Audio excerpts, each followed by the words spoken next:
آج ہمارے اخلاق و کردار سیریز کی دوسری ویڈیو ہے۔ جب میں اخلاق و کردار کی بک کو ریڈ کر رہا تھا تو ایک بہت زیادہ مزیدار پوائنٹ میرے سامنے سے گزرا۔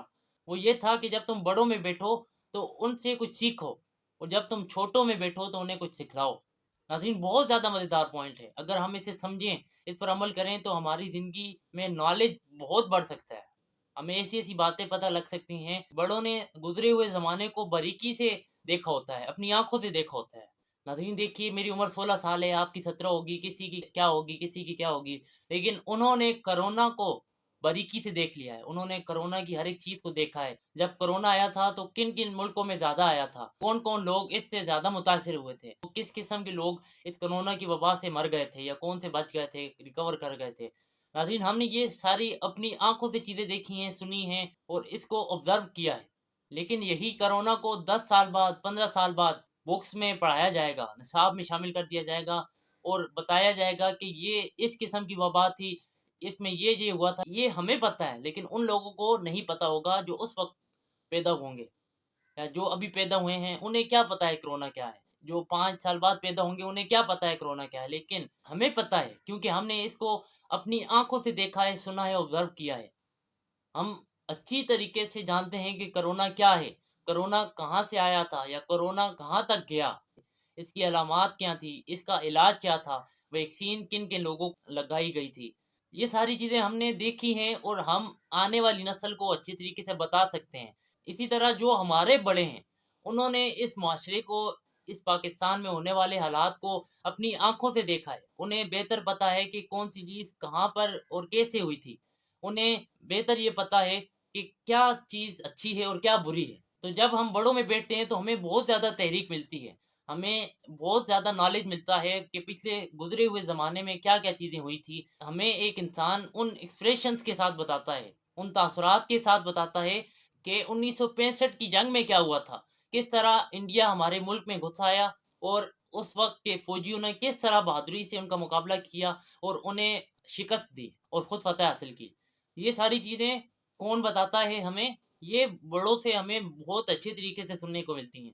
لیکن ہم جب نصاب میں پڑھتے ہیں ہمیں اس طرح سے اس چیز کو آبزرو کرنے کا موقع نہیں ملتا۔ لیکن جب ہم بڑوں کے ساتھ بیٹھتے ہیں، ہم اپنے ٹیچر سے سنتے ہیں تو ہمیں بہتر پتہ لگتا ہے کہ 1965 والے دن دراصل ہوا کیا تھا۔ لیکن جب آپ اپنے بڑوں میں بیٹھیں تو ان سے کچھ سیکھیں۔ ہمارے اندر تو ایک کمزوری ہے کہ جہاں پہ ہمیں کچھ سکھایا جاتا ہے تو ہمیں لگتا ہے یار یہ نصیحت ہو رہی ہے، اور نصیحت پتہ نہیں کیوں اس معاشرے میں رہنے والی جنریشن کو، نئی جنریشن کو کیوں بری لگتی ہے۔ ہر نوجوان کیوں نصیحت کو برا سمجھتا ہے؟ ہم کیا کہتے ہیں، یار یہ جو بول رہے ہیں نا وہ ہمیں پتہ ہے، جو ہمارے ساتھ ہوگا ہم خود دیکھ لیں گے، جو ہوگا دیکھا جائے گا، ہم یہ بولتے ہیں نا۔ یہ نصیحت کا برا لگنا، یہ ہمارے اندر سے وہ علم حاصل کرنے کا مادہ نکال رہی ہے، اور ہمارے اندر کیا ڈال رہی ہے کہ یار تمہیں سب کچھ پتہ ہے، تمہیں ہر چیز پتہ ہے، یہ جو بڑے بول رہے ہیں یہ بس فضول باتیں ہیں، یہ لوگوں کو ایسے ہی ڈراتے ہیں۔ یار ایسا کچھ نہیں ہوتا یہ جو بول رہے ہیں۔ جب ان کے والدین، جب ان کے بڑے انہیں بتاتے ہیں کہ ایسا بھی ہوتا ہے تو انہیں کچھ فرق نہیں پڑتا، لیکن جب زندگی انہیں یہ بتاتی ہے کہ ایسا بھی ہوتا ہے، پھر جا کر انہیں پتہ لگتا ہے کہ یار وہ بڑے ٹھیک بول رہے تھے۔ یہ تو ہو گئی ایک بات کہ آپ کو علم اپنی کتابوں سے بھی ملے گا، اپنے ٹیچر سے بھی ملے گا، اور کچھ علم آپ کو ان بڑوں سے بھی ملے گا، اپنے بزرگوں سے بھی ملے گا، اپنے والدین سے، اپنے دادا سے، اپنے تایا سے۔ آپ کو بہت زیادہ علم مل سکتا ہے کہ یار کیا گزرے ہوئے زمانے میں ہوا ہے، اور آپ کو ابھی جو آپ کی پرابلم آپ کو فیس کرنی پڑ رہی ہوگی اس کے حوالے سے بھی بہت اچھی رائے آپ کے چچا یا تایا یا آپ کے والد کے پاس موجود ہوگی، بنسبت کس کے جو آپ نے اپنی رائے سوچی ہوئی تھی۔ تو یہ تو ہو گئی ایک بات۔ دوسری بات کیا ہے؟ دوسری بات یہ ہے کہ جب آپ اپنے سے چھوٹوں میں بیٹھیں تو انہیں کچھ سکھائیں۔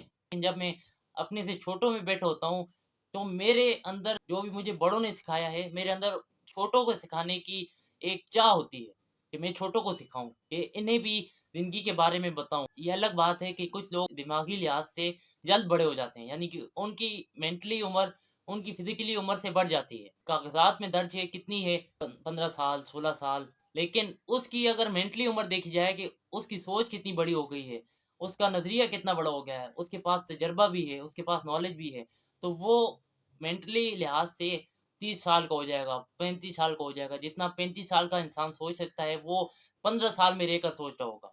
تو یہ انسان خود ہی مینٹلی لحاظ سے بڑا ہو جائے تو وہ اپنے سے بڑوں کو بھی سکھا سکتا ہے۔ میری اس پوری ویڈیو کا مقصد یہ نہیں ہے کہ آپ عمر کے لحاظ سے لوگوں کو